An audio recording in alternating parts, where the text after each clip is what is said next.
dari berbagai macam jalur keturunan Kanjeng Nabi Muhammad SAW, itu hanya klan Ba'lawi ini dari yang mengaku sebagai turunan Nabi yang memiliki kelainan. Kelainan satu, kalau misalnya diakui sebagai turunan Nabi oleh orang-orang itu, dia memiliki kecenderungan untuk mendominasi, menghegemoni, dan menciptakan otoritas khusus bagi mereka.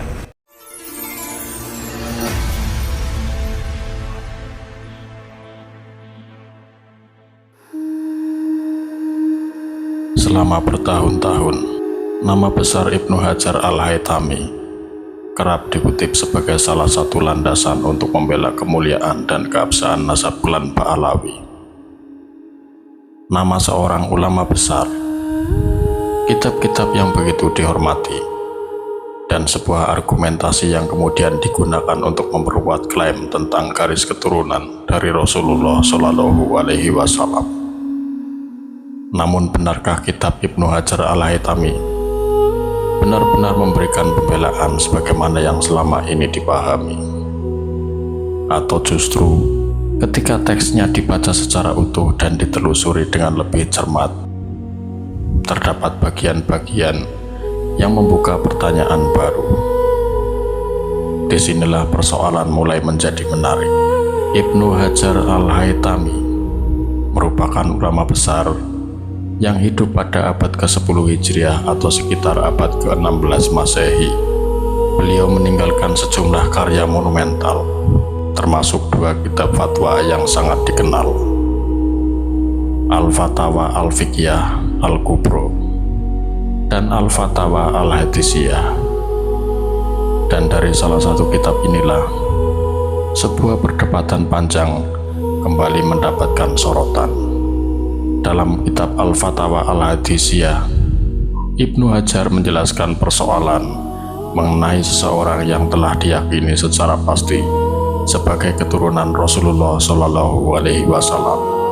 Menurut penjelasan tersebut, dosa seseorang tidak serta-merta memutus nasabnya apabila status keturunannya memang telah diyakini dan terbukti.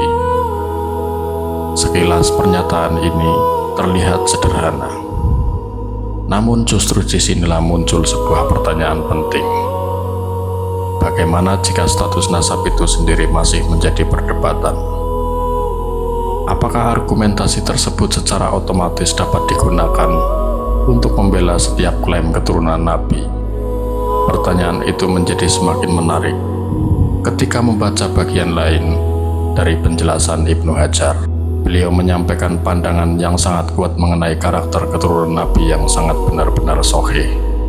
Bahkan terdapat pernyataan bahwa sangat kecil kemungkinan keturunan Nabi yang benar-benar asli akan sampai melakukan tindakan-tindakan tertentu yang dianggap sangat tercela. Dan di titik inilah polemik mulai memasuki wilayah yang jauh lebih sensitif.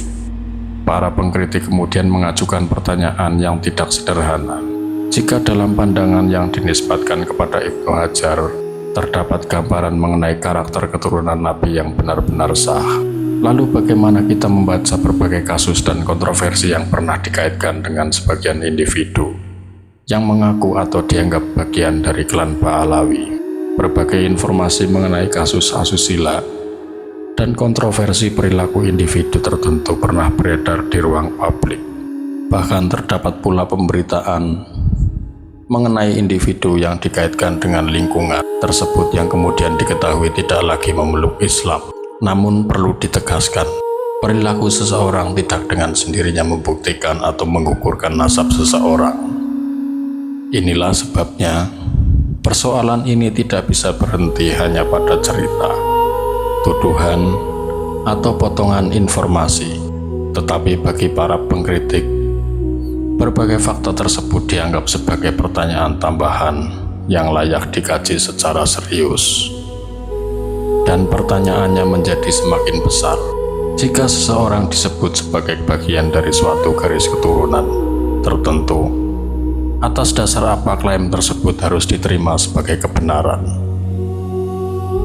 Perdebatan kemudian tidak hanya berhenti pada kitab dan sejarah. Persoalan nasab juga mulai bersinggungan dengan silsilah, manuskrip, dokumentasi sejarah, serta penelitian genetika.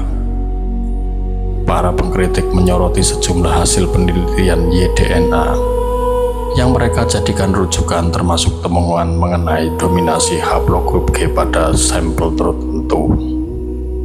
Tetapi sekali lagi, hasil genetika juga tidak bisa berdiri sendirian sebagai bukti tunggal untuk menentukan seluruh sejarah suatu komunitas. Karena itu, persoalannya menjadi jauh lebih kompleks.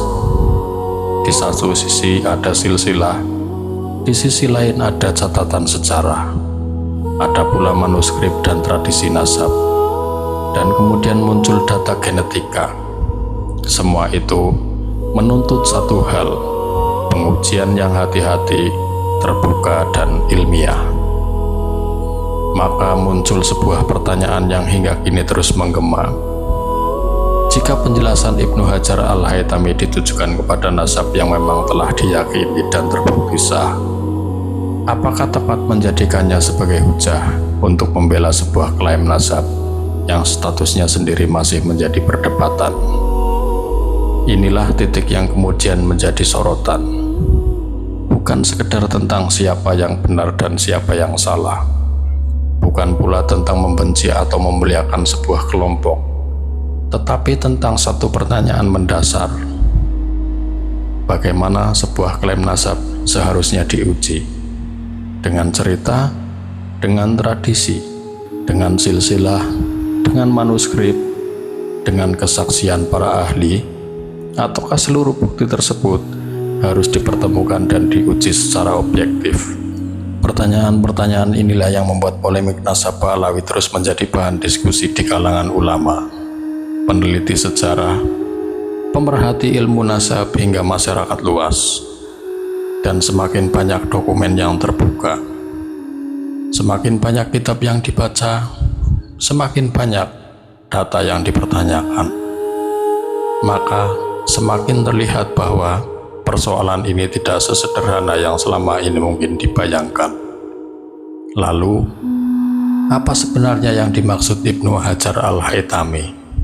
Dan bagaimana penjelasan tersebut ditempatkan dalam perdebatan mengenai nasab Ba'alawi? Untuk memahami lebih jauh, simak penjelasan Yai Haji Imaduddin Usman Al-Bantani berikut ini. Kata Ibnu Hajar, yang bagi likulli ahadin ayyakuna lahu ghiratun fi hadan nasab syarifi wa dhabtuh hatta la yantasiba ilai ahadun illa bihaqqih. Bahwa wajib bagi setiap orang untuk mempunyai rasa cemburu terhadap nasabnya Rasulullah Muhammad sallallahu alaihi wasallam, dan wajib pula memeriksanya, menelitinya, memverifikasinya, sehingga tidak bisa bernisbat kepada Rasulullah, tidak bisa mengaku-ngaku sebagai keturunan Rasulullah kecuali orang yang berhak mengaku sebagai keturunan Rasulullah. Siapa orang yang berhak itu? Dia adalah cucu asli, bukan cucu palsu. Bagaimana cara memverifikasinya? Minimal ada 3 hal. Pertama, min haisul amal. Kedua, min haisu ilmun nasabi. Yang ketiga, min haisul hamdun nawawiyu. Pertama, dengan amaliyahnya. Kita lihat amaliyahnya bagaimana orang yang mengaku keturunan Rasul. Apakah amaliyahnya sesuai dengan amaliyah Rasul? Akhlaquhu hal tadullu ala akhlaqi Rasulillah. Apakah akhlaknya itu sesuai dengan akhlaknya Rasulullah? Ibnu Hajar Al-Haytami memberikan ciri-ciri. Pertama, cucu Nabi asli tidak akan pernah murtad. Yang kedua, cucu Nabi asli mustahil berzina. Ketiga, cucu Nabi asli mustahil sodomi. Ini min haisul amal. Kita lihat tinggal apakah orang-orang yang mengaku turun Nabi ini dari klan Ba'alwi ada yang murtad atau tidak? Ada apa tidak? Ada yang berzina apa tidak? Ada yang sodomi atau tidak? Tinggal klik di Google, banyak yang berzina dari Ba'alwi. Ada Yusuf Al-Kaf di Madura, ada Toha bin Yahya di Cirebon, ada Al-Idrus di Jepara, bahkan 31 orang yang dimbat. Ada enggak yang sodomi? Ada, kemarin itu Rayyan Al-Qadri gay itu ya sodomi. Ada enggak yang murtad? Thomas Assegaf, tinggal lihat itu di internet. Thomas Assegaf masuk Kristen, bahkan dia jadi pendeta. Ini adalah ciri-ciri bahwa mereka bukanlah keturunan baginda Nabi besar Muhammad sallallahu alaihi wasallam min haitsul amalu wal akhlaqu. Dari mana kimat itu? Ada dalilnya. Dalilnya dari kitab Ibnu Hajar. Dari kitab apa? Dari kitab Fatawi Ibnu Hajar. Di dalam kitab Fatawi Ibnu Hajar dikatakan, inna haqiqata al-kufri la taqa'u liman ulima ittisalu nasabihi ila al-bid'atil karimah. Bahwa hakikat kekufuran tidak akan pernah terjadi terhadap orang yang diketahui dan diyakini nasabnya bersambung pada Rasulullah. Itu tentang ciri-ciri bahwa turunan Nabi enggak ada yang murtad. Kalau ada salah satu keluarga yang mengaku seluruhnya turun Nabi, lalu dari bagian mereka ada yang murtad, ini idza sabatal ba'du sabatal kullu. Kalau terjadi kemurtadan itu pada satu orang, berarti menandakan bisa terjadi pada yang lainnya. Wa idza sabata anna minhum man kana murtaddan wa hada dalilun ala annahum laisu min dzurriyyati Rasulillah. Kalau ada di antara mereka yang bisa murtad demikian, maka ini menunjukkan bahwa mereka bukan keturunan baginda Nabi besar Muhammad sallallahu alaihi wasallam. Idza sabata Thomas Assegaf kana murtaddan wa huwa min Ba'alawi, fasabata anna min Ba'alwi man kana murtaddan wa idza sabata anna min Ba'alwi man kana murtaddan fasabata annahum laysu min dzurriyyati Rasulillah sallallahu alaihi wasallam. Idza sabata anna min Ba'alwi man zana fasabata annahum laysu min dzurriyyati Rasulillah. Walakinna minhum man zana,